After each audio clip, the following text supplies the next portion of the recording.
America ने Yemen में हवाई हमला कर हूती के बड़े कमांडर को मार डाला है। मारे गए हूती कमांडर का नाम अब्दुल नासिर अल कमाली है, जिसे हूती का इंटेलिजेंस विंग का चीफ बताया जा रहा है। इस बीच प्रेसिडेंट ट्रंप ने ईरान के साथ परमाणु डील के लिए ओमान में होने वाली बैठक की जानकारी दी है। उधर ईरान के सुप्रीम लीडर अली खामनेई ने खाड़ी के 6 देशों को धमकी दी है। अली खामनेई ने कहा है कि जो देश अमेरिका को हमले के लिए जमीन और हवाई क्षेत्र इस्तेमाल करने देगा, उसे ईरान नहीं छोड़ेगा। खामनेई की धमकी के बाद तुर्की के राष्ट्रपति एर्दोआन भड़क गए हैं। सुपर पावर के जंगी जेट लाल सागर से उड़ते हैं, यमन में मंडराते हैं, हूती पर बम बरसाते हैं। बारूदी धमाके से धरती फटती है, तबाही मचती है, मगर जैसे ही धमाके का शोर थमता है, जवाबी हमला इससे भी जोरदार होता है। हूती की मिसाइलें उड़ने लगती हैं। रॉकेटबाज ऐसा करारा जवाब देते हैं कि अमेरिका और इजराइल दोनों सहम जाते हैं। दुनिया की सबसे ताकतवर लीडर ट्रंप के लिए ये युद्ध भी मुसीबत बनता जा रहा है। ट्रंप को एक बार फिर से ईरान ने जोर का झटका दिया है, जिसे ट्रंप एटमी बम वर्षक के धमाके दिखा रहे थे, जिसे ट्रंप ने जंगी बेड़े भेजकर डरा रहे थे, ट्रंप ने जिसे धरती से मिटा देने की धौंस जमाई, उसे ईरान ने सुपर पावर से सीधी टक्कर लेने का ऐलान कर दिया है। ईरान के सुप्रीम लीडर अली खामनेई ने तमाम दुश्मनों के नाम पैगाम जारी कर दिए हैं। ईरान के सुप्रीम लीडर अली खामनेई ने तमाम दुश्मनों के नाम पैगाम जारी कर महायुद्ध की चेतावनी दे डाली है। ईरान ने अपने लड़ाके फोर्स की तबाही के बाद उन सभी देशों को दहलाने का ऐलान किया है, जिन्होंने अमेरिका और इजराइल की मदद की है। अली खामनेई का दिमाग गर्म है। व्हाइट हाउस में नेतन्याहू और ट्रंप की मुलाकात का वीडियो सामने आने के बाद खामनेई का खून खौल गया है। ट्रंप नेतन्याहू की सीक्रेट मीटिंग की डिटेल ने ईरान को युद्ध के लिए भड़का दिया है। नेतन्याहू के साथ मुलाकात के दौरान ट्रंप ने एक ऐसी बात कह दी जिससे बातचीत के बजाय युद्ध का माहौल बन गया है। एक तरफ अमेरिका ईरान समर्थक हूती लड़ाकों पर बमबारी रोक नहीं रहा, दूसरी तरफ ईरान की बर्बादी का प्लान सुनकर ईरान युद्ध के मूड में आ गया है। यूएस एयरफोर्स ने ईरान पर एटमी प्रोग्राम को लेकर डील का प्रेशर बनाने के लिए हूती लड़ाकों पर हमले जारी रखे हुए हैं। अमेरिकी सेना की सेंट्रल कमांड ने यमन की राजधानी सना हवाई हमले के वीडियो रिलीज किया है। मीडिया रिपोर्ट्स के मुताबिक अमेरिकी हमले में 69 लड़ाके मारे गए हैं। ट्रंप ने नेतन्याहू से मुलाकात में साफ किया है कि ईरान अब बेहद खतरनाक हो चुका है। अगर ईरान ने एटमी डील नहीं की तो हालात परमाणु युद्ध तक के बन सकते हैं, जिसके बाद ईरान ही नहीं खाड़ी के कई मुल्क खाक में मिल सकते हैं। ट्रंप ने दावा किया है कि ईरान को एटमी डील के लिए वो मजबूर कर देंगे। उधर अमेरिका के राष्ट्रपति डोनाल्ड ट्रंप ने कहा कि हमारी ईरान के साथ सीधी बातचीत करने की शुरुआत हो चुकी है। ये शनिवार को शुरू होगा। हमारी एक बहुत बड़ी बैठक है और हम देखेंगे कि क्या हो सकता है। और मुझे लगता है कि हर कोई इस बात पर सहमत है कि सख्ती करने की तुलना में सौदा करना बेहतर होगा। और लड़ाई ऐसी चीज नहीं है जिसमें मैं शामिल होना चाहता हूँ। और सही बताऊं तो इजराइल भी नहीं चाहता अगर वो इससे बच सकते हैं। इसलिए हम देखेंगे कि क्या हम इससे बच सकते हैं।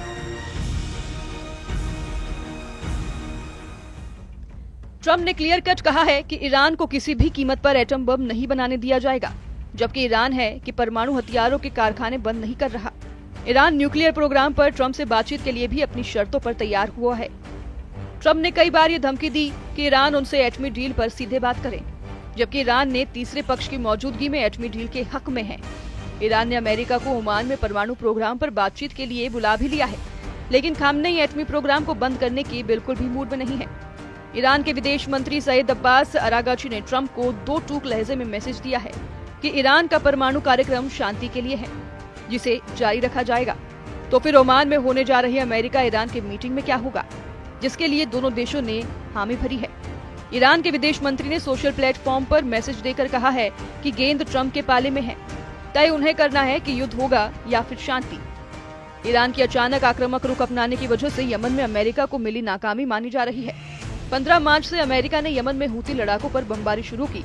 पहले जंगी जेट और फिर एटमी बम वर्षक से बारूद बरसाकर ट्रंप ने हूती लड़ाकों का सफाया किया। हालांकि 3 हफ्ते से ज्यादा चले हमले में अमेरिका को हासिल कुछ नहीं हुआ। हूती लड़ाकों ने जवाबी हमलों में अमेरिका इजराइल को दहरा रखा है। लाल सागर में अब भी अमेरिका के जहाज सलामत नहीं है। हूती की मिसाइलों ने इजराइल और अमेरिका के ड्रोन और मिसाइलों को तबाह कर डाला है, जबकि हूती से लड़ाई में अमेरिका के $1 अरब से ज्यादा रकम बर्बाद हो चुकी है। अमेरिका ने हूती के खिलाफ ऑपरेशन में अपने 6 परमाणु बम वर्षक और 2 जंगी बेड़े लगा रखे हैं।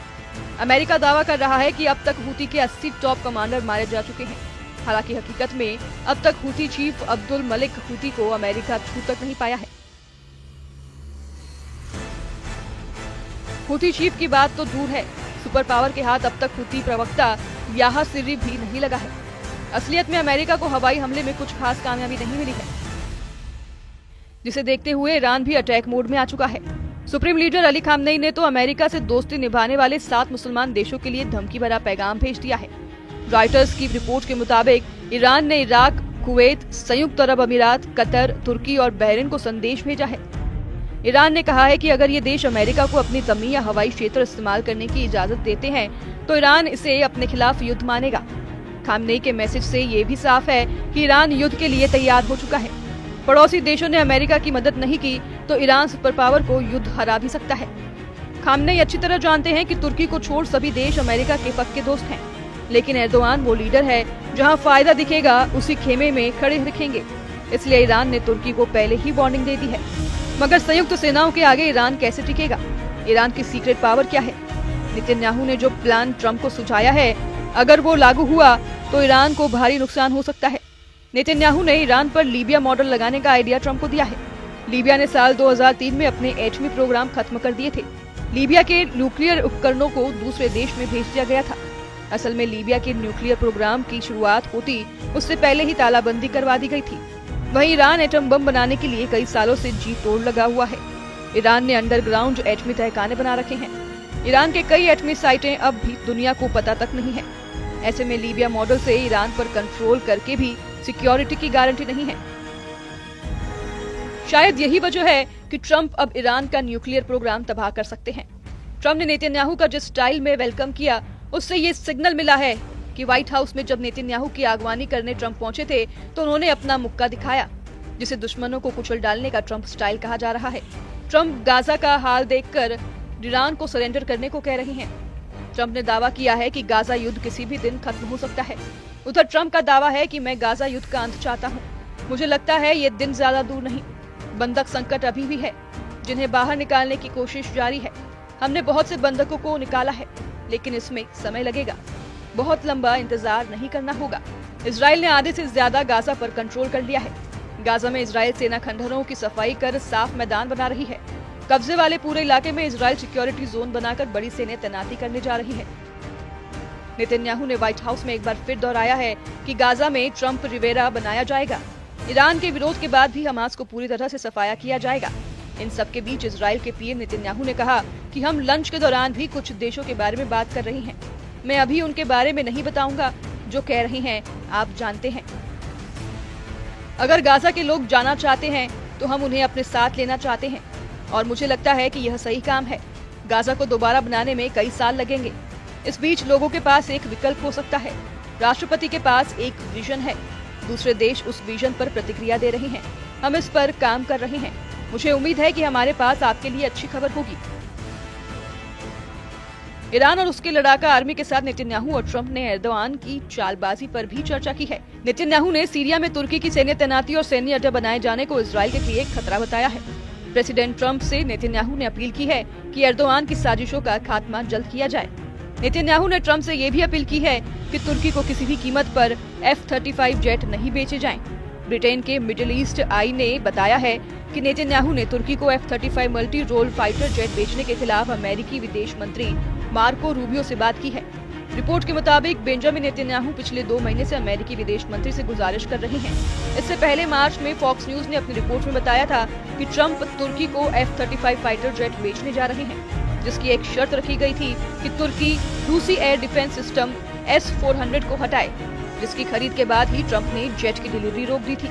अब एक बार फिर जैसे ही एर्दोआन F-35 जेट हासिल करने के करीब दिख रहे हैं, इजराइल की टेंशन बढ़ गई है। तुर्की ने सीरिया में तख्तापलट के बाद जिस तरह से सैन्य विस्तार किया है, जिस तरह तुर्की सैन्य अड्डे बना रहा है और सीरिया के लड़ाका ग्रुप्स को गठजोड़ बढ़ा रहे हैं, नेतन्याहू के लिए सिरदर्द बनता जा रहा है। नेतन्याहू जानते हैं कि तुर्की से टकराना इजराइल के लिए आसान नहीं। एर्दोआन के पास एटम बमों की भी भरमार है। नेटो देशों के सदस्य तुर्की के पास अमेरिका के दिए 100 एटम बम है। वहीं इजराइल के पास कुल 90 परमाणु हथियार होने की जानकारी दी जाती है। तुर्की हाईटेक वॉर में भी इजराइल से कमजोर नहीं। तुर्की के ड्रोन दुनिया में सबसे घातक माने जाते हैं। ऐसे में अगर अमेरिका ने एर्दोआन की नकल जल्द नहीं कसी तो ईरान से पहले तुर्की ही इजराइल को फोड़ डालेगा। एर्दोआन के इरादों को भांप चुके नेतन्याहू चाहते हैं कि ट्रंप जल्द से जल्द तुर्की को सीरिया छोड़ने का ऑर्डर रिलीज कर दें। तय ट्रंप को करना है कि किस फ्रंट पर बात करेंगे, किस फ्रंट पर बम बरसाएंगे। वहीं ईरान ने अपने युद्ध की तैयारी का ट्रेलर 6 मुस्लिम देशों को धमाका कर दे दिया है। Bureau report, news 18।